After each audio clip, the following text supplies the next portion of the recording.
Hello, this is Lora O'Brien, author and co-founder of the Irish Pagan School, and I'm here to answer the question, are you a changeling? It is something that comes up a lot, and people have very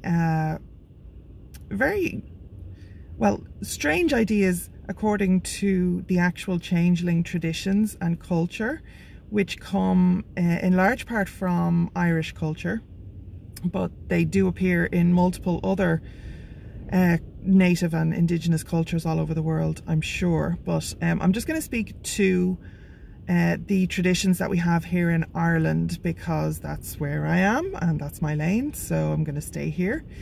And a lot of what we hear about changelings with regard to the actual lore that we have, it does in fact come from Ireland. You know, honourable mention to Scotland, but we have very strong and concerning stories from Ireland here, and we'll start with some of the misconceptions. So, are you a changeling? This seems to be a very romanticized notion that people have, either that they're changelings or that their children are changelings. And I get it. I get it. The world does a very good job of othering many of us with, you know, neurodivergence, or who are just a little bit odd or strange. And the idea or the notion of people like us, and I'm including myself in that, because one of the main things that I would have been hearing as a child was that I was away with the fairies. Okay, but that is a slightly different thing. That kind of otherworldly connection or oddness or strangeness or kind of a liminal existence, you know, being a little bit kind of a foot in both worlds, that does not make you a changeling. Okay, and this is where the misconceptions have come in. A changeling is, according to the traditions and the many stories that we have, the people of the She Mounds, rather, the otherworld inhabitants, or the fairies as they are commonly known here, but not often referred to as such, and that's a whole other video. They would seem to have issues perhaps with reproduction or population variety, shall we say. So there was definitely an inclination, or is an inclination, to steal people from our world and bring them into the other world. And in cases such as this, especially in older traditions and older times, that would have caused a bit of a stink, and you would quite often be risking a mob of local people who would come and start to dig up your she mound, your fairy mound, with cold iron, in search of a person that has been taken. And these could be babies, or they could be young men or women. And I would imagine that it would have been seen as in the best interests of the she inhabitants for this not to happen, and, you know, just avoid all of that by using some trickery and replacing the person who was taken, the human who was taken, with there are kind of two options, right? So they're both referred to as changelings, but there's a couple of other names on the first one, which I'm going to talk about, which is where the person is replaced. This is most often a baby now, in fairness, but the person is replaced by an inanimate object, most often a log or a branch of a tree.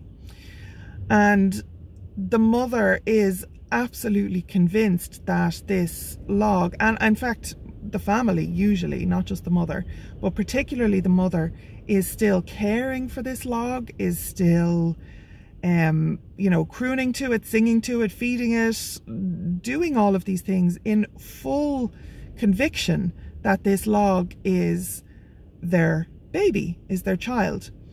And that the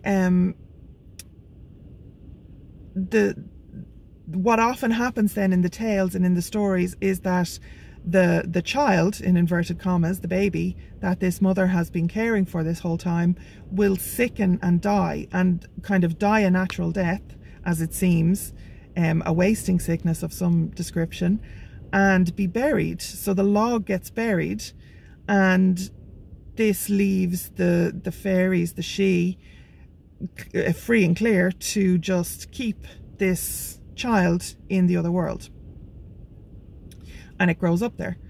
So there is that, and there's also then the maybe more common known of a human, either a child or a person, being replaced by a fairy, by a member of the Sidhe, and they will often be a wizened old, especially if it's a baby, they'll be like a wizened old fairy who basically wants to kind of go into retirement in the human world and live the good life and be taken care of, and those kind of stories, that they'll often be caught when somebody notices or catches this changeling doing something that a baby or a child wouldn't have been able to do.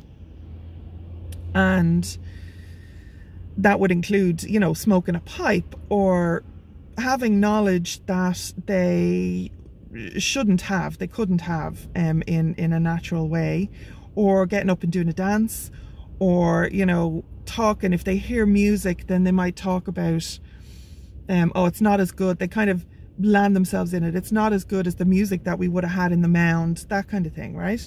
So they'll kind of trip themselves up a little bit, or be caught out in that way, and people will realize that, you know, the illusion will get shattered, and people will realize that it's not actually their baby or their child that's there. And then the other thing is where there's adult people who have been supposedly taken and then replaced, and that could be by a fairy, or you know, a wizened fairy, or they would most often be a member of the Sidhe who would look or act very, very similarly to the person, the adult who was taken. But again, then there would be an element of like some kind of wasting sickness. They would be lying in bed for months or years even, and then eventually they would die, and presumably at that point the Sidhe would go back to the other world, its job being done, and the person would be buried. And again, sometimes the body then would be swapped out for a log or something. So that's a very brief breakdown of the actual changeling tradition that we have here in Ireland.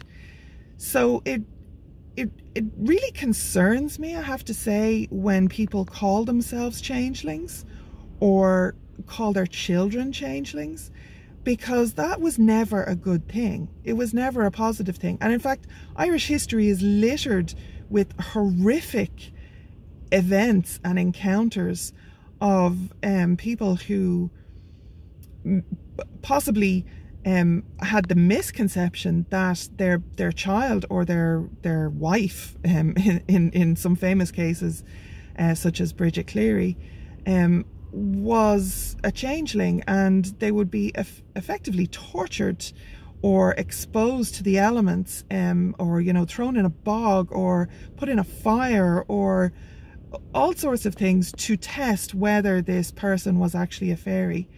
And of course, if that was a regular human person, that they could be harmed, or indeed could have died and have died through such means of investigation. So there is a very, very dark side to the whole changeling tradition here in Ireland. And again, it just really bothers me that people don't get how disturbing the whole thing is when, particularly with a parent or a child, a parent and their child. Like, if you think that your child is a changeling, like that you have actually, your human child has been taken into the other world, has been kidnapped into the other world, and you have been left with a fairy substitute, does that not bother you?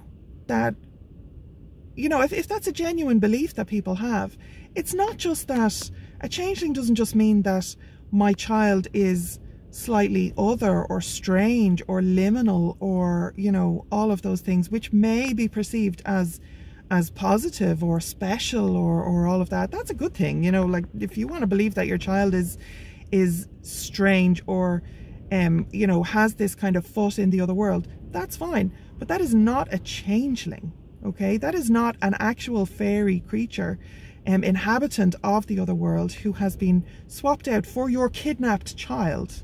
Okay, and if you're calling yourself a changeling, then, like, you would know this, right? This is one thing that comes up, that people suddenly discover that they're changelings. Or we had one the other day where somebody's fucking Reiki master had told them that they were a changeling because they had seen their wings. And this is just people trying to get money out of you by, like, making you believe that you're some kind of special case.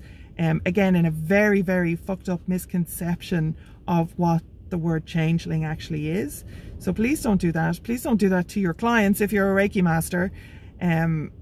Please, please, please, if you're going to put the word fucking changeling in your mouth, actually go to duchas.ie, duchas.ie, look at the schools collection, do a search for changeling and read the actual stories and the actual accounts of Irish people who have had experiences with changelings, please, before you say that word ever again, okay? And I'm going to end it there because I've given you a good overview on what changelings are and some of the issues and problems. And I don't know if I need to kind of get into, like, I know that particularly within the neurodivergent community, this is a big thing. And I'm neurodivergent, my children are. I don't think that's okay, and I don't think it's okay for us to be othering ourselves in that way and to give people an excuse to maim and torture us. Surely that won't end well. Can nobody see this? Is this not raising a red flag for anybody? So anyway, those are my concerns. That is the actual tradition, and have a nice day, and I will see you in the next video. I do have a whole book, by the way, The Fairy Faith in Ireland. You can go and you can get that on Amazon currently. It will be in all good bookshops as soon as possible, but certainly you can buy it on Amazon currently and read up for what the actual fairy traditions in Ireland are. Okay, there'll be links below. So slán go fóill, and I will see you in the next video.